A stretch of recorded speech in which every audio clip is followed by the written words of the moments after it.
न देखे। पवित्रता के बिना कोई भी कभी भी प्रभु को नहीं देख सकता। हम पवित्र है, हमको पवित्र बनने की जरूरत नहीं है, परंतु उस पवित्रता में बने रहने की जरूरत है जो परमेश्वर से हमको मिली है। हमको क्या करना है या कैसे पवित्रता में बने रह सकते हैं? ये पवित्रता क्या है ना? पवित्रता का मेरे जीवन में क्या प्रभाव होता है? पवित्रता क्या है? क्या मतलब है पवित्रता का? What is holiness? पवित्रता जो है वो परमेश्वर का स्वभाव है।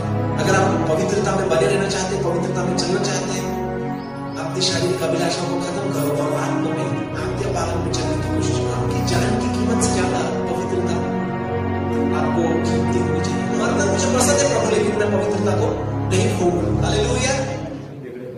हाँ, एक प्रभाकर दादा ने एक अच्छा बात उन्होंने बताई है कि परमेश्वर के लिए अलग किया हुआ माने पवित्र, और ये बाइबल के वचन के अनुसार है। सो पुराने समय में याजक लोग वस्तुओं को और व्यक्तियों को अभिषेक करते थे तेल से, ताकि वो परमेश्वर की सेवा के लिए या परमेश्वर के कार्य के लिए, परमेश्वर के लिए वो अलग किया गया हो। तो पवित्रता, पवित्र मतलब परमेश्वर के काम के लिए अलग किया हुआ। और आप लोगों ने कभी मनन ही नहीं किया या इस सब्जेक्ट के ऊपर, पवित्रता इस विषय के ऊपर आपने कभी ध्यान ही नहीं दिया कि क्या है पवित्रता। मेरे प्रियो, मैं जानता हूं कि बहुत सारे लोग आप में से बाइबल पढ़ते हैं, लेकिन बाइबल पढ़ना छोड़ के आप बाइबल को मनन करना सीखे, उसको उसमें अंदर जाना आपको चाहिए। कोई भी विषय बाइबल में से लेकर सवाल जवाब करो, परमेश्वर के वचन में खोजो, परमेश्वर से पूछो कि तेरा नाम ही क्यों पवित्र है, तेरा नाम ही क्यों महान है, तेरे नाम से ही हमको क्यों उद्धार मिलता है। आपको जवाब परमेश्वर का आत्मा देगा। फिर आप सीख जाएंगे कि कैसे परमेश्वर वचनों के द्वारा बातें करता है। जब आप ऐसे सवाल खड़े करते हैं परमेश्वर के वचन के अनुसार, तो परमेश्वर का वचन आपको सिखाएगा, आपको जवाब देगा, और फिर आपके पास एक प्रकाशन होगा कि अरे, पवित्रता का मतलब ये होता है प्रभु यीशु मसीह का लहू इसीलिए कीमती है, उसके नाम में इसीलिए सामर्थ है। हालेलुया। इस तरीके से आप परमेश्वर के वचन का अध्ययन कर सकते, सीख सकते, अभ्यास कर सकते। परमेश्वर का वचन केवल पढ़े नहीं, वो सिर्फ पढ़ने के लिए कोई बहुत अच्छी नोबल पुस्तक या न्यूज़पेपर नहीं है जो आपको अच्छी खबर दे या फिर अच्छे प्रॉमिसेस आपको मिले। उसको अभ्यास करो, मनन करो। हम अंत के समय में है, ऐसा समय आ जाएगा जब आपके पास बाइबल नहीं होगी पढ़ने के लिए, क्योंकि हमारे देश में ऑलरेडी, हमारे भारत देश का जो संविधान है उसको माटी डालने का काम शुरू है ना। बहुत सारे हिंदुत्ववादी लोग उसको नाश करने के पीछे पड़े हैं, जो हमको धार्मिकता की स्वतंत्रता देता है वो संविधान। तो एक समय आएगा या आपके जीवन में या आपके आने वाली पीढ़ी के जीवन में जब उनके हाथ में बाइबल नहीं होगी। सो आपको परमेश्वर का वचन अपने अंदर इतना ले जाना चाहिए, इतना उसको खा लो कि आप अपने बच्चों को यहीं से सिखा सको। जरूरत नहीं पड़ना चाहिए इसकी। जागृत हो जाओ, क्यों हमको पवित्र जीवन जीना है ना। पवित्रता क्या है अब हम देखेंगे। What is holiness. सबसे पहले मैं आपको बता दूं, रोमियो की पुस्तक उसका पहला अध्याय वचन 3 और 4 में पढ़ेंगे। पवित्रता जो है वो कोई एक लेवल या एक स्टेज नहीं है जिसको आप प्राप्त करें, या वो कोई जगह नहीं है जहां पर आप पहुंच जाए। पवित्रता की आत्मा है। There is a spirit of holiness. उस वचन को हम पढ़ेंगे, रोमियो की पुस्तक पहला अध्याय वचन 3-4। जन्मला हाँ, पवित्रतेच्या आत्म्याच्या दृष्टीने, पवित्रतेच्या आत्म्याच्या दृष्टीने म्हणजे there is a spirit of holiness. पवित्रता की आत्मा होती है। पवित्रता मैं जैसे बताया कि पवित्रता कोई जगह या कोई स्टेज या कोई लेवल नहीं है जहां पर आप चले जाओ या फिर उस जगह को आप अचीव कर लो, प्राप्त कर लो। पवित्रता की आत्मा होती है, और आपका योग्य चाल चलन, जब आप परमेश्वर के आत्मा को, पवित्र आत्मा को खुश करते हैं, तब वो उसका पवित्रता का मैनिफेस्टेशन, पवित्रता का जो चरित्र है, जो स्वभाव है, वो आपके अंदर वो भेजता है। It means you got the holiness. आपने पवित्रता को प्राप्त कर लिया और उसको आप सिद्ध कर रहे हैं। सो पवित्रता की आत्मा होती है और आपको परमेश्वर से प्रार्थना करके मांगना चाहिए। अच्छा, कितने लोग वचन के अनुसार करने वाले हैं और केवल सुनने वाले नहीं? कितने लोग हैं जो वचन को सुनने वाले नहीं है, वचन के अनुसार करने वाले हैं? हाथ उठाओ।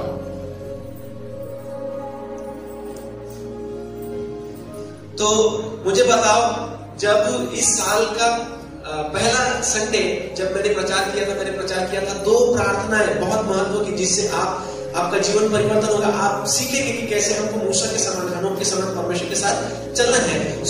कितने लोग वो प्रार्थनाओं को कर रहे हैं? अच्छा, मैंने 7-8 प्रार्थनाएं नहीं बताई थी, केवल 2 ही प्रार्थना बताई थी। कितने लोग 2 प्रार्थनाओं को कर रहे हैं? हालेलुया, प्रभु का धन्यवाद हो कि कुछ लोग हैं जो सच में उनके दिल में गहरी इच्छा है कि वो परमेश्वर के साथ चलना चाहते हैं, जैसे हनोक चला, जैसे मूसा चला। और प्रियो, ये मेरी इच्छा या फिर मैं चाहता हूं या मैंने आपको थोपा है, सिखाया, ऐसा नहीं है।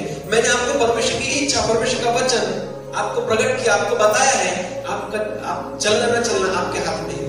आप क्या चाहते हैं ये आप पे डिपेंड करता है। क्योंकि यहाँ पर बैठे सभी थे, सभी को मैंने वही बात सिखाई है ना, जैसे परमेश्वर के वचन में भी लिखा है इजराइल के विषय में, जो पिछली बार प्रवीण दादा ने हमको सिखाते समय बताया था कि इजराइलियों को परमेश्वर ने क्या किया? एक ही आत्मिक भोजन खिलाया, एक ही आत्मिक पानी पिलाया। लेकिन कुछ लोग परमेश्वर के साथ बने रहे और कुछ लोग पाप में पड़ गए और परमेश्वर ने उनको जंगल में ही नाश कर दिया। हर रविवार को आप आते हो, परमेश्वर की इच्छा के अनुसार वचन सुनते हो, लेकिन धन्य है वे जो परमेश्वर के वचन के अनुसार करने वाले हैं, क्योंकि वे ही लोग अंत में आशीष पाएंगे, वे ही लोग अंत में परमेश्वर के सामने खड़े होने के योग्य होंगे, क्योंकि वो परमेश्वर के वचन का आदर करते हैं उसको पालन करने के द्वारा। पवित्रता जो है, पवित्रता की आत्मा होती है। दूसरी बात हम देखेंगे, पवित्रता जो है वो परमेश्वर का स्वभाव है। पहला पत्रस उसका पहला अध्याय वचन 16 को हम पढ़ेंगे। हाँ, 1:16। असं शास्त्र में आहे की मी पवित्र असा कारण मी पवित्र आहे। हाँ, परमेश्वर के वचन लिखा है कि पुराने नियम में भी कई बार लिखा है कि पवित्र बनो क्योंकि मैं पवित्र हूँ। पवित्रता जो है वो परमेश्वर का स्वभाव है। हमारा परमेश्वर जो है वो पवित्र है, ये उसका स्वभाव है। और जैसे एक परफ्यूम की बोतल से आप उसके अरोमा को, उसकी खुशबू को अलग नहीं कर सकते। एक सेंट से, एक लिक्विड सेंट जो होता है, उससे उसकी खुशबू को आप अलग नहीं कर सकते। पवित्रता परमेश्वर के साथ उस तरीके से जुड़ी है, आप उसकी पवित्रता को उससे अलग नहीं कर सकते। Holiness is a nature of God, है ना, परमेश्वर का वो स्वभाव है, परमेश्वर का वो स्वभाव है। और पत्रस की पुस्तक में हमने पढ़ा कि इब्रानी की पुस्तक में कि परमेश्वर तुमको ताड़ना देता है ताकि उसके पवित्रता के सहभागी, मतलब उसकी जो पवित्रता है उसके सहभागी हम हो जाइए, क्योंकि पवित्रता जो है वो परमेश्वर का स्वभाव है। दूसरी बात हम देखेंगे, पवित्रता यानी आज्ञा पालन। हेलो, पवित्रता यानी आज्ञा पालन। अब इसके लिए मेरे पास या बाइबल में ऐसा कोई पर्टिकुलर वचन नहीं लिखा है स्पेसिफिक की पवित्रता यानी आज्ञा पालन, लेकिन मैं आपको बताऊं, आप कैसे कह सकते हैं एक गरीब बच्चा जो जिसको ढंग से पहनने के लिए या खाने के लिए नहीं है और जिसकी तरफ कोई ध्यान नहीं देता, वो कैसा भी जीवन जीता है, कैसा भी चलता है, लेकिन जब आप उसको काम के लिए बुलाते हैं वो आपकी बात सुनता है, आपकी बात मानता है, आप क्या बोलेंगे? हाँ, मुलगा खूप चांगला है। क्यों बोलेंगे वो अच्छा है? क्योंकि वो आपकी बात मानता है ना। आप ये नहीं देख रहे कि उसका कपड़ा कैसा है, उसने नहाया है नहीं नहाया है, उसको खाने को मिला, उसके माँ बाप उसको ध्यान देते हैं, आपको उससे कोई फर्क नहीं पड़ता कि उसका एजुकेशन हुआ है नहीं हुआ है। हाँ, वो उसका स्वभाव अच्छा है, वो बाहर जाके गालियां देता है या क्या करता है, आपको उससे कोई फर्क। लेकिन जब जिस समय आप उसको बुलाते हैं और उसको कुछ बोलते कि बेटा तू हे मैं काम करूं दे, और वो आपकी बात मानता है, तो आप क्या बोलोगे? ये लड़का बहुत ही अच्छा है। क्यों आपने ऐसा बोला? क्योंकि उसने आपकी बात मानी है। हेलो, परमेश्वर की आज्ञा पालन करना आपको पवित्रता के मार्ग में बनाए रखता है। आज्ञा पालन का मतलब, पवित्रता का मतलब होता है आज्ञा पालन करना। अगर आप पवित्रता में बने रहना चाहते हैं, पवित्रता में चलना चाहते हैं, अपनी शारीरिक अभिलाषाओं को खत्म करो और आत्मा में आज्ञा पालन में चलने की कोशिश करो। पवित्रता जो है वो है आज्ञा पालन। सबसे पहली चीज हमने देखी, पवित्रता क्या है? परमेश्वर का स्वभाव है। वो परमेश्वर की पवित्रता की आत्मा होती है और वो परमेश्वर का स्वभाव है। और अभी जो हमने देखा वो है आज्ञा पालन जो है, पवित्रता जो है वो आज्ञा पालन है। पवित्रता परमेश्वर का भय मानना है। नीतिवचन 8:13 उसमें क्या लिखा है? परमेश्वर का भय मानो और हर बुराई से बचे रहो। पढ़ो उसको 8:13, नीतिवचन 8:13। परमेश्वराचा भय धरणे म्हणजे दुष्कर्माचा द्वेष करणे। परमेश्वराचा भय धरणे म्हणजे दुष्कर्माचा द्वेष करणे होय, है ना। उसमें हिंदी में इस प्रकार से लिखा है कि परमेश्वर का, यहोवा का भय मानना यानी सब अशुद्ध बातों से, सब बुराई से दूर रहना है। सब अशुद्ध बातों से दूर रहना है। सो परमेश्वर का भय मानना पवित्रता है, क्योंकि आप परमेश्वर का जब भय मानते हैं तो वो आपको सब प्रकार की बुराई से, अशुद्धता से बचाए रखता है। याकूब की पुस्तक में लिखा है कि तुम संसार के अगर मित्र होते हो तो तुम परमेश्वर को अपना बैरी बनाते हो, और अगर तुमको परमेश्वर से मित्रता करनी है तो तुमको संसार को अपना बैरी बनाना पड़ेगा। सो जब हम परमेश्वर का भय मानते हैं तो संसार की सारी बातें, संसार की सारी वस्तुएं जो आपको अशुद्ध करती है उससे आप बचे रहेंगे, उससे आप दूर रहेंगे। सो ये एक तरीका है कि आप पवित्रता में बने रह सकते हैं। सो पवित्रता यानी परमेश्वर का भय मानना। आखिरी बात हम देखेंगे, पवित्रता यानी सब बुराई से दूर रहना। उसके लिए भजन संहिता 97:10 में निकाला था, भजन संहिता 97:10 उसको हम पढ़ेंगे। 97 उसका 10वां वचन। वो परमेश्वर हाँ वाईटाचा द्वेष करा, हाँ तू आपल्या भक्ताच्या जीवाच्या रक्षण कर। हाँ वाईटाचा द्वेष करा। पवित्रता यानी सब प्रकार की बुराई से दूर रहना है, सब प्रकार की अशुद्धता से दूर हमको रहना है। मैंने पहले ही बताया कि मैं ये बात इसलिए आपको नहीं बता रहा कि आप पवित्र जीवन जियो, क्योंकि आपका जीवन में कुछ ना कुछ गड़बड़ी है, आप पाप में जी रहे, आप पाप कर रहे, आप मूर्ति पूजा में, इसलिए मैंने ये बात आपको मैं नहीं बता रहा हूँ। क्योंकि जिस पवित्रता की मैं बात कर रहा हूँ वो सिद्धता की बात है। परमेश्वर को कोई नहीं देख सकता बिना पवित्रता के। सो आखिरी बात जो है, पवित्रता आग है। क्या है? आग। आपको पता है सोना कैसे शुद्ध होता है? उसमें सरफ, सोडा, साबुन, जितने भी वॉशिंग डिटर्जेंट है वो सब डालते और उसको बहुत घसते। क्या ऐसे शुद्ध होता सोना? क्या क्या करना पड़ता है उसके लिए?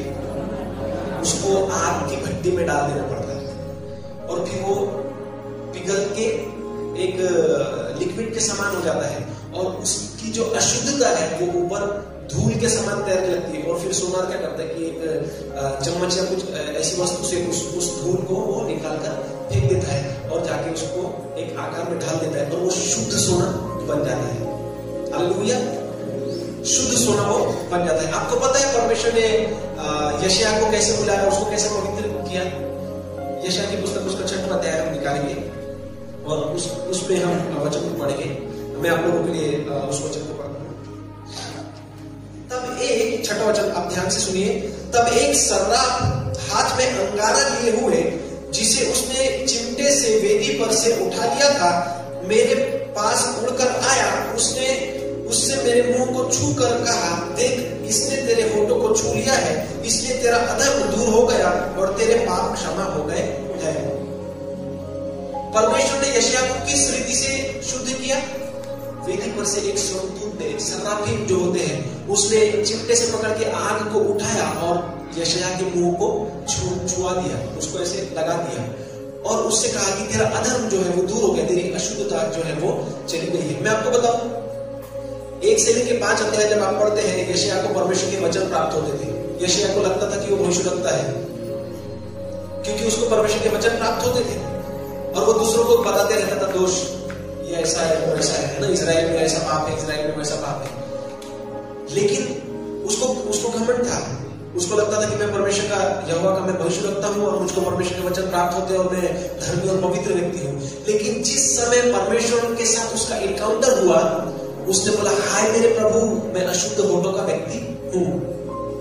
उसको उसके पाप, उसके अपराध उसको दिख गए। जब परमेश्वर ने उसको दर्शन दिया, उसको बुलाहट दी, अब तक वो भविष्यवक्ता, उसको सिर्फ वचन प्राप्त होते थे, लेकिन उसको भविष्यवक्ता की बुलाहट जो है परमेश्वर ने उसको 6वें अध्याय में दी और उसको बुलाया। और उसके बाद में उसको बोलता है कि मैं किसको भेजूं मेरे लिए, है ना? इसका मतलब यशायाह अब तक भविष्यवक्ता था या नहीं था? परमेश्वर ऐसा क्यों पूछ रहा है कि मैं किसको भेजूं मेरे लिए? क्योंकि यशायाह जो है वो परमेश्वर की इच्छा के अनुसार वो भविष्यवक्ता नहीं था। जब उसको दर्शन दिया परमेश्वर ने, जब उसका जीवन परिवर्तन किया, जब उसको शुद्धता और पवित्रता से उसने भर दिया, तब बोलता है कि मैं किसको भेजूं, क्योंकि वो उसकी इच्छा भी जानना जरूरी समझता है। तो फिर यशायाह ने कहा, हे प्रभु मैं यहाँ हूं, मुझे भेज। और फिर वो उसका भविष्यवक्ता होकर या उसके लिए वो जीवन जिया। आपको बताओ यशायाह की पुस्तक में एक अध्याय है जहां पर टाइटल है नंगे भविष्यवक्ता का चिन्ह। यशायाह ने नग्न होकर परमेश्वर के लिए प्रचार किया।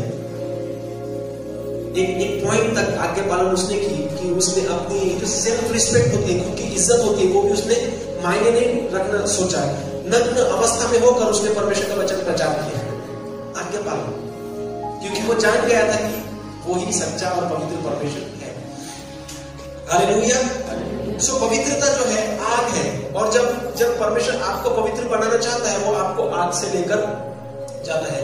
एक अच्छा उदाहरण जब मैं इसकी तैयारी कर रहा था, मैं आपको बताना चाहता हूँ। अरमाइन नाम का एक पशु है, उसका फोटो मैंने निकाला है, और उसके 2 रंग होते हैं। वो एक नेवले की प्रजाति है, वो धूप काल में वो भूरे रंग का होता है, और जब ठंड का समय आता है, जब बर्फ गिरता है, वो पूरा सफेद हो जाता है। उसके जो बाल होते हैं, उसकी खाल होती है, पूरी सफेद हो जाती है। देखिए, नेवले की एक प्रजाति है जो धूप काले में भूरे रंग का होता है, और बर्फ के समय, ठंड के समय में वो पूरी रीति से सफेद हो जाता है। उसके सिर्फ पूंछ में एक काला दाग होता है आखिरी पर, बस।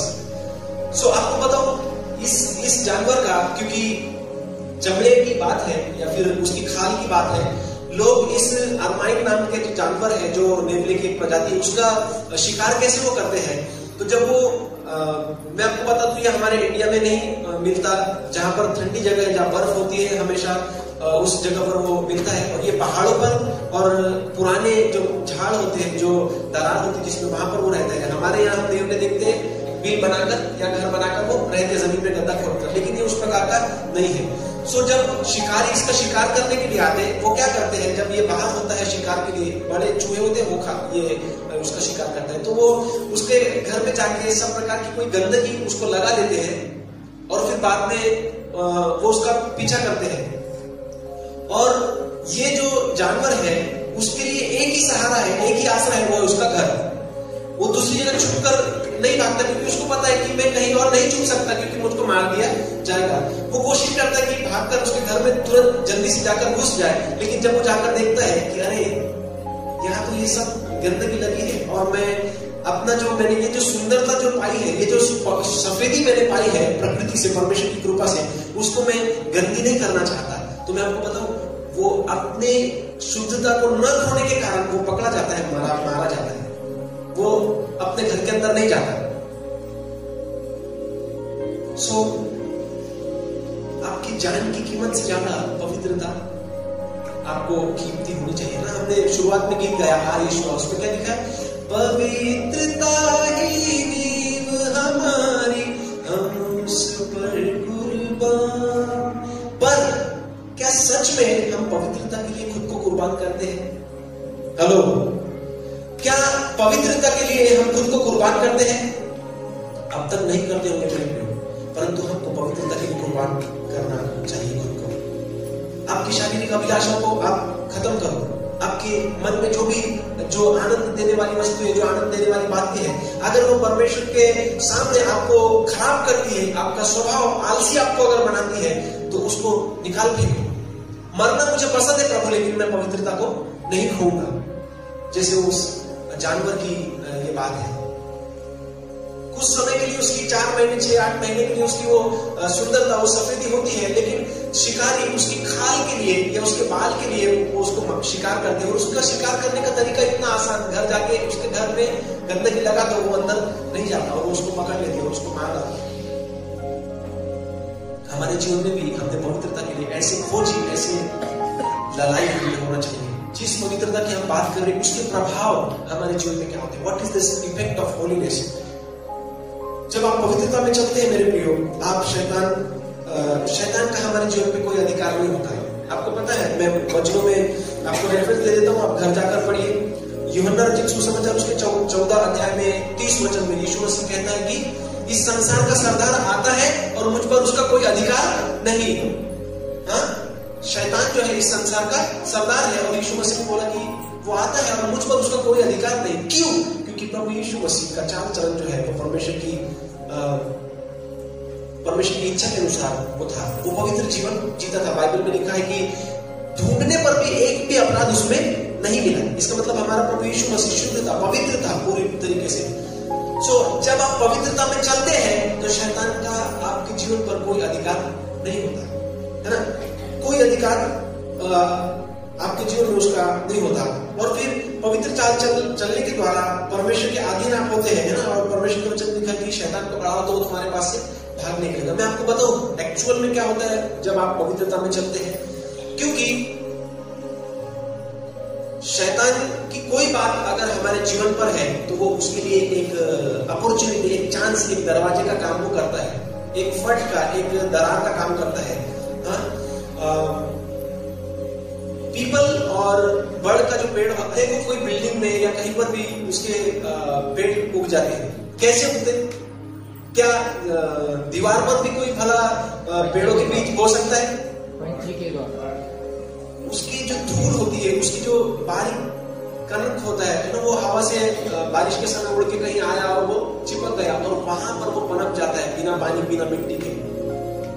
पाप जो है या अपराध जो है वो उसी के समान है। और शैतान उसको खोज लेता है और चाहे उसको जगह जमीन ना मिले वो जड़ पकड़ लेता है और वो दीवार में दरार कर देता है। मेरे प्रियो, शैतान की कोई भी बात अगर आपके जीवन पे हो तो वो आपके जीवन में अधिकार ले लेगा। वो आपको आसानी से खोज सकता है। इसके पहले मैंने उदाहरण बताया था कि जैसे हमारे मोबाइल में जीपीएस ट्रैकिंग करते हैं ना, किसी का घर या किसी को पता करना है कि कौन फलाना व्यक्ति कहाँ पर है या फिर मुझको किस एड्रेस में जाना है, हम जीपीएस में ढूंढते हैं फोन पे। उसी रीति से शैतान आपको अपने स्क्रीन पे देखता है कि हाँ ये बातें इसके जीवन में है, अब मैं जाके इसके जीवन को अपने अधिकार में कर सकता हूँ। लेकिन जिस समय आप पवित्रता में चल रहे हैं, आप पवित्रता को सिद्ध कर रहे हैं, पवित्र जीवन जी रहे हैं, उस स्क्रीन पे से आप गायब है और वो ढूंढने लग जाता कि अरे परसों तक था लेकिन आज गायब हो गया, आज दिख नहीं रहा। हाँ, थोड़ा रुकते हैं। आप उसको नहीं मिलेंगे। क्यों? क्योंकि आपने ठान लिया है कि मुझको पवित्रता में चलना है। हालेलुया। आप पवित्रता में चल रहे हैं और फिर नहीं मिलने के कारण से वो आपको नहीं ढूंढ पाता। You will become invisible in the radar of Satan, है ना। उसके दायरे में आप अदृश्य हो जाते हैं और जब आप उसके सामने आते हैं वो ठहर नहीं सकता। याकूब के पुस्तक में लिखा है कि शैतान को अड़ाओ तो तुम्हारे पास से भाग निकलेगा। बस आपको खड़े होना है उसके विरोध में यीशु मसीह के नाम से और वो वहां से भाग निकलेगा। क्या कारण है? Effect of holiness. आप पवित्रता में चल रहे हैं, इसलिए शैतान का आपके जीवन में कोई अधिकार नहीं होता।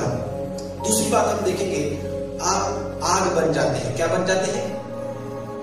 क्या बन जाते हैं? पवित्रता में जब हम चलते हैं हमने क्या आग बन जाते हैं। इब्रानियों की पुस्तक उसका वचन 1 अध्याय और वचन 7 को हम पढ़ेंगे। इब्रानियों 1 उसका 7। अपने सेवक जिनको परमेश्वर सेवक के लिए बुलाता है या जो प्रभु के कहलाते हैं उनको क्या बनाता है? धधकती हुई, हिंदी में लिखा है धधकती हुई आग बनाता है। क्यों?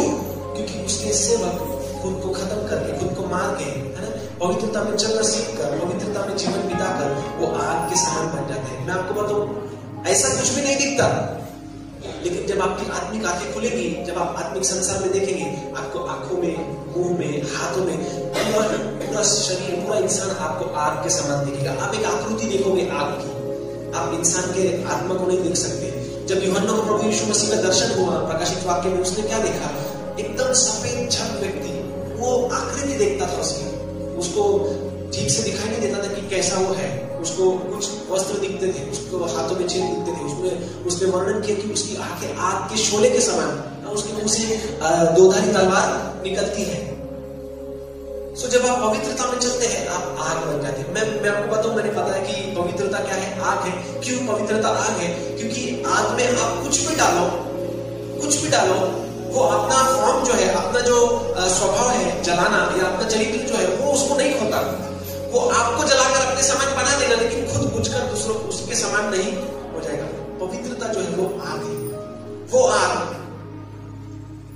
जिसमें शद्रक, मेशक, अबेदनगो को डाला गया है और प्रभु यीशु मसीह वहां पर आया। वो आग, उसमें उनको कुछ भी हानि नहीं हुई। और हम ये कह सकते हैं कि शद्रक, मेशक, अबेदनगो वो पहले 3 व्यक्ति थे जिन्होंने पुराने नियम में आग का बपतिस्मा पाया। हालेलुया। मेरे प्रियो, आप लोगों को प्रार्थना करके इन दिनों मांगना चाहिए कि प्रभु मुझको आग का बपतिस्मा दे। इसलिए नहीं कि मैं बड़े बड़े चिन्ह चमत्कार करना चाहता हूं, इसलिए कि मैं पवित्र जीवन जीऊं। तेरी आग जो है मुझको जलाकर मेरे शरीर को खत्म करके अपने समान बना दे। हालेलुया। और हम कुछ बात देखेंगे, पवित्रता के प्रभाव जो है वो क्या होते हैं। पवित्रता आपका शरीर रूपी घर जो है वो सुरक्षित रखता है।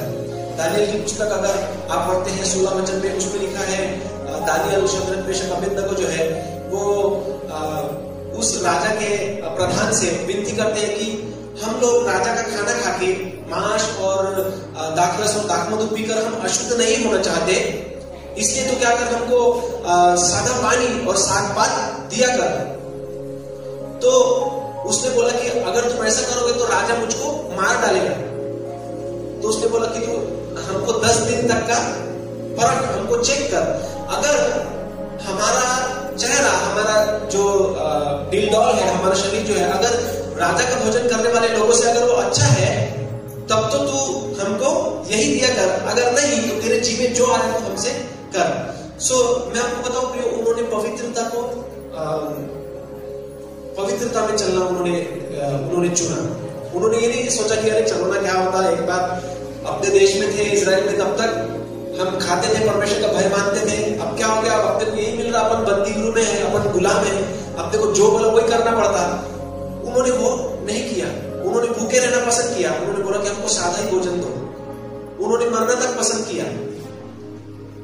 और जब उन्होंने ये किया तो उसमें लिखा है कि जो राजा का मांस जो राजा देता था उनको खाने के लिए, है ना, राजा जो खाने के लिए मांस देता था वो खाकर और दाखरस पीकर, आपको बताओ जब आप गोश्त खाते हैं और दाखरस पीते हैं आपको थकान आती है, आप अच्छी नींद लेते हैं और अच्छा प्रोटीन आपको मिलता है ना, सब प्रकार की अच्छी बातें आपको मिलती है। लेकिन बाइबल में लिखा है कि वो सादा भोजन, साग पात खाते थे और सादा पानी पीते थे, तो उनके चेहरे राजा का भोजन करने वाले से ज्यादा चिकने और तेजवान दिखाई दिए।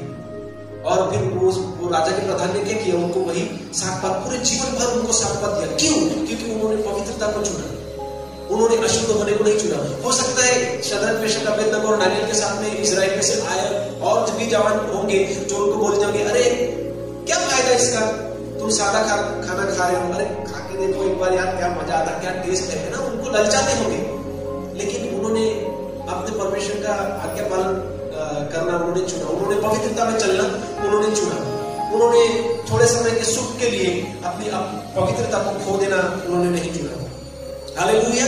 ऐसा ही आपको और मुझको पवित्रता में चलना चुनना है, पवित्रता के खोजी होना है, पवित्रता को हमको सिद्ध करना है।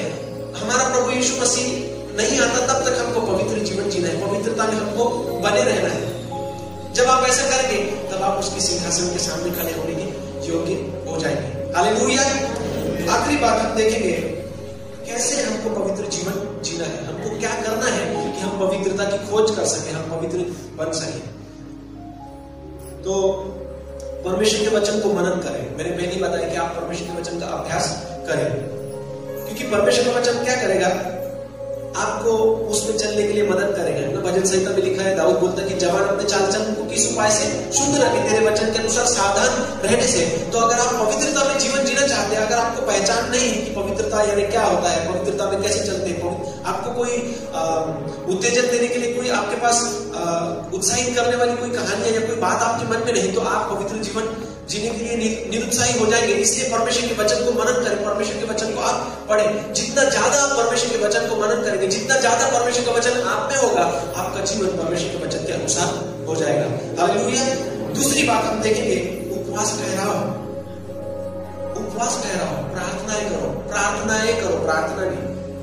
बहुत सारे लोग केवल एक टाइम प्रार्थना करते, 2 टाइम प्रार्थना करते। मेरे प्रियो, आपका जीवन ही प्रार्थना होना चाहिए। पौलुस भी कहता है कि निरंतर प्रार्थना में लगे रहो, आत्मा में प्रार्थना करते रहो। कैसे हम ये कर सकते हैं? पवित्रता जो है कोई मैंने पहले बताया कि ऐसा कोई चीज या कोई लेवल या कोई एक जगह नहीं है जो हम कुछ समय के बाद प्राप्त कर रहे हैं। ये एक यात्रा है, एक जर्नी है।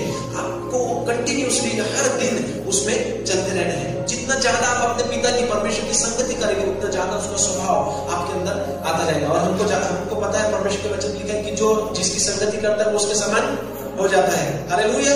सो आप परमेश्वर के वचन का मनन करें, बहुत आज से परमेश्वर का वचन आपके अंदर होगा तो आपको पवित्रता में चलने के लिए सहायता मदद होगी। और जब आपका शरीर मान जाता है, जब उसको आराम चाहिए, जब उसको चाहिए कि नहीं यार बहुत हो गया धार्मिक बना, बहुत हो गया पवित्रता, थोड़ा चिल मारते थोड़ा सा है ना, इतना भी आत्मिक नहीं बनते। जब तक प्रभु यीशु मसीह नहीं आता तब तक मैं इसी मार्ग में चलूंगा, आपके शरीर को बोलो। अगर वो नहीं सुनता है तो उसको उपवास में लेकर जाओ। उपवास जो है आपको मदद करता है आपके शरीर को कंट्रोल में रखने के लिए। सो उपवास ठहराओ और प्रार्थना करो। मैं जो बोल रहा हूं आपको, मैं ऐसे ही नहीं बोल रहा। मैंने 2024 के शुरू होने से पहले अपना साल भर का प्लान बना लिया था कि मैं क्या उपवास करूंगा, कितने उपवास करूंगा, कैसे उपवास करूंगा और कैसी प्रार्थना में करूंगा। और मैं प्रभु का धन्यवाद करता हूँ कि मैं उस मार्ग में हूँ। हालेलुया। सो मेरे प्रियो, इस बात से मैं आपको बताना चाहता हूँ कि आप भी हो सकता है अभी नहीं बनाया हो आपने, लेकिन ये फरवरी खत्म होने के पहले मार्च से आप अपना प्लान बना सकते हैं कि मुझको कैसे उपवास करने, कितने उपवास करने हैं और किस लिए उपवास करने हैं। मैं यही प्रार्थना कर रहा हूँ कि प्रभु मुझको तेरे भय का आत्मा दे और मैं पवित्रता में चलना चाहता हूँ। मैंने पहले भी बताया और फिर भी कहता हूँ कि मैं चिन्ह चमत्कार सामर्थ अभिषेक मैं इन सब के पीछे नहीं पड़ा हूँ, अभी इसके पीछे में नहीं चल रहा। ये सब चीजें हमारे जीवन में होंगी, मुझे भी चाहिए, लेकिन जिसके पीछे में पड़ा हूँ वो है कि मैं पवित्र जीवन जीना चाहता हूँ, क्योंकि मैं उसके सिंहासन के सामने खड़े होना चाहता हूँ। हालेलुया। सो मैं आपको इन बातों से उत्तेजन देता हूँ कि आप भी ऐसा ही जीवन जिए ताकि आप उसके सामने खड़े होने के योग्य हो जाए। क्या लिखा है पर हमने जो पहला वचन पढ़ा, उस पवित्रता के खोजी हो जाओ, यत्न से उसको खोज करो जिसके बिना प्रभु को कोई कभी नहीं देख सकता। आखिरी बात जो है, अपने शारीरिक अभिलाषा को खत्म करो। It means when you kill the desires of your flesh, you will walk in spirit. आप आत्मा में चलते हैं। रोमी की पुस्तक में लिखा है कि शरीर के अनुसार दिन काटोगे तो मरोगे, आत्मा से देह की क्रियाओं को मारोगे तो जीवित रहोगे। आत्मा से देह की क्रियाओं को मारने के लिए कहा गया है। सेम बात प्रभु यीशु मसीह ने बोली कि अगर तेरा पैर तुझे ठोकर खिलाता है, तेरी आंख तुझे ठोकर खिलाती है ना, तेरा हाथ अगर तुझे ठोकर खिलाता है, तुझको पापी बनाता है, तुझे पाप में गिराता है, तो उसको काट कर फेंक दे। एक हाथ से टूटा होकर, एक पैर से लगड़ा होकर, एक आंख से अंधा होकर स्वर्ग में जाना तेरे लिए इससे भला है कि दोनों हाथ, दोनों आंखें, दोनों पैर रहते हुए तू नरक में डाला जाए। सो कहने का मतलब कि हमारी शारीरिक अभिलाषाओं को खत्म हमको करना है। थोड़े समय का या थोड़े जीवन का सुख भले ही हमको न मिले, लेकिन वहां हमने अनंत सुख भोगना चाहिए। और पवित्रता की खोजी इसलिए मत बनो कि आपको नरक की आग का डर हो, क्योंकि आपको परमेश्वर से प्रेम हो, क्योंकि आपको उसकी इच्छा पूरी करनी हो। हालेलुया। सो 3 चीजें आखिरी की मैं फिर से दोहराना चाहूंगा जो बहुत ज्यादा महत्व की है। परमेश्वर के वचन को बहुत ज्यादा अपने अंदर आप रखो। परमेश्वर का वचन लिखा है, मसीह के वचन को अधिकाई से अपने अंदर बसने दो। सिद्ध ज्ञान सहित एक दूसरे को सिखाओ। दूसरी बात हमने देखी, उपवास ठहराओ और प्रार्थनाएं करो, ज्यादा से ज्यादा प्रार्थना आप करो। और आखिरी बात, तीसरी बात हमने देखी कि अपनी शारीरिक अभिलाषाओं में दिन मत बिताओ। अपने शरीर को आप खत्म करो, तब आप पवित्रता में चल सकोगे। मेरे प्रियो, मैं आपको फिर बोलना चाहता हूँ कि हम अंत के समय में हैं और हमको चाहिए कि हम पवित्रता की खोजी करें। हमको पवित्रता में जीवन जीना चाहिए। उस पवित्रता को हमको सिद्ध करना है। हमको पवित्र बनने की जरूरत नहीं, हम पवित्र ऑलरेडी है परमेश्वर की कृपा से, लेकिन उस पवित्रता में हमको बने रहना है। उस पवित्रता को हमको आखिर तक सिद्ध करना है। जैसे पौलुस कहता है कि मैंने विश्वास की रखवाली की है ना, मैंने अच्छी कुश्ती लड़ी है, मैंने विश्वास की रखवाली की है। वैसे आप ये बोलना चाहिए कि मैंने विश्वास में चलकर पवित्रता की रखवाली की है, मैंने पवित्रता को बनाए रखा है, मैं पवित्रता में बना हूं। हालेलुया। कितने लोग आशीषित हुए आज।